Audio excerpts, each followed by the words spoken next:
like Trump issued that order earlier about something about banning WeChat or banning TikTok, and it really wasn't clear what the heck was going on, right? Mm-hmm. And it still isn't really clear what's going on. So what this article here says, I'll leave the links in our description later too, but it says that Mm-hmm. a looming US ban on the Chinese app WeChat won't target people who use the app to communicate, according to a government court filing Wednesday. And there's also a lawsuit going on, and the suit says that the ban violates its US users' freedom of speech, free exercise of religion, and other constitutional rights. So that's kind of like what we heard earlier. There's a lot of opposition to this ban, and it's also not clear how this ban is going to affect people. But now, based on this new information that's coming out, it looks like at least it won't be affecting regular users that are just using the app to message, to chat with their family or anything like that. But then that still leaves the question of how it's going to affect businesses. And if it does affect businesses, it's going to be affecting American businesses in a very bad way, because pretty much any American business that is doing marketing in China and is trying to sell stuff to China, they're going to be using WeChat, right? Mm-hmm. So this seems kind of counterproductive to what Trump is usually talking about. He's talking about U.S. is buying too much stuff from China and not selling enough stuff to China, right? So if you cut off WeChat, then Chinese businesses, they can't, American businesses, they can't reach Chinese consumers as easily, and it's just going to hurt them. Yeah. Anyways, I think one thing really to say is that for Chinese, I think we are kind of getting used to use VPN to connect it with American business or overseas business.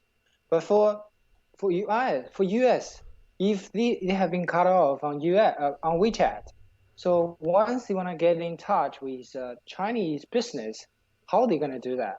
I think the WeChat is like everyone must have apps. Like once you cut off the WeChat, like no American business is going to reach Chinese customer very easily, and that's just like counterproductive with what Trump initially thought. They want to sell product from US to China, but now they're just doing the other way. Yeah, well, that's what I'm saying. That's what I'm saying here, right? You're agreeing? Yeah, I agree with that. I just feel weird, like Trump issued an order like back to August to ban TikTok and WeChat. Like it's been a month. Like, yeah, they first said, "Oh, we're definitely gonna ban the apps," but now they says, "Oh, as long as you're using for communication, that's fine." Right. Yeah, I think, what is the point for making such an order? Like, right. I don't know. And I don't get the point to do that. I think a lot of American businesses are kind of just waiting to see what'll happen, because I was chatting with somebody earlier today, somebody that works at an American business, and they use WeChat for their marketing already. And they were asking me what they should do. And I was like, I have no idea either. I don't know what to do yet. We just got to wait and see what happens here.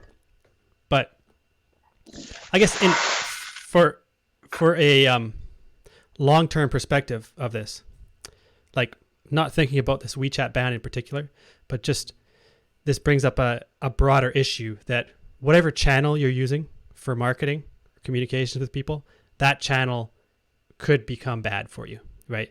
I mean, your account could be shut down or blocked, or maybe the channel just isn't as good anymore, or maybe WeChat in the future will change their policies. So if you want to reach more people, you're going to need to advertise to do it instead of getting so much free organic reach, or who knows what, right? So it's always a good idea to diversify marketing and spread it over a few different channels, and especially use your own owned channels if you can.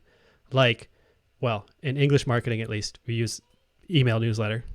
Sometimes in China, you can do a bit of that too. Your own website, you want to use things that you own when you can. Yeah, I agree with that point. I think there's one Chinese quote saying, like, don't put your eggs into one basket. That means like you always do things in like optional. So you have to think like what else you can do with this marketing strategy? Not only WeChat, maybe other tools like video format. You can probably do on Bilibili or maybe on Zhihu.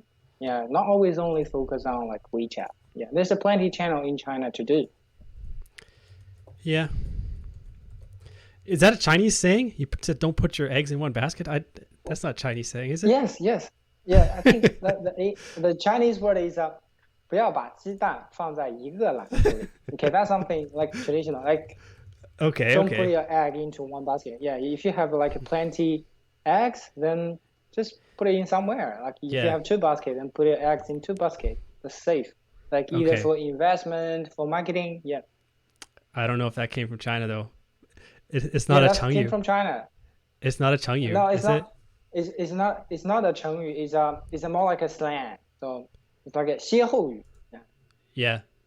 Well, that makes sense. Anyways, that's what we Yeah. do. Anyways. Yeah.